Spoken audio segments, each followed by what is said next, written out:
Hey there, crypto enthusiasts. Welcome back to another exciting tutorial.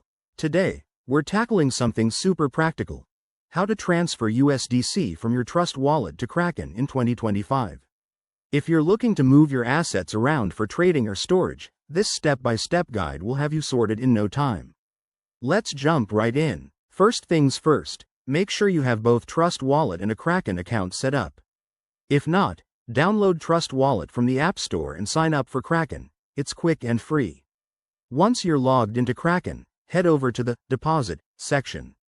Select USDC as your currency, and note the wallet address provided. This is crucial because you'll need to copy it accurately to avoid any mix-ups. Now, switch back to your Trust Wallet app. Open it up and navigate to your USDC holdings. Tap on the USDC token, then hit the Send button. This is where the magic happens. Paste the Kraken wallet address you copied earlier into the recipient field. Double check that it's correct. Crypto addresses are long and unforgiving. Next, enter the amount of USDC you want to transfer.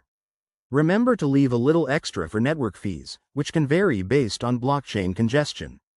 For USDC, you're likely using the Ethereum network, so keep an eye on gas fees. Once everything looks good, review the details and hit Confirm. You'll get a confirmation prompt, so take a second to ensure all info is spot on. After you send it, sit tight. Transactions can take a few minutes to a few hours, depending on the network. Once it's done, log back into Kraken and check your account balance to confirm the USDC has arrived. If it doesn't show up, don't panic. Just wait a bit longer or reach out to Kraken's support. And there you have it.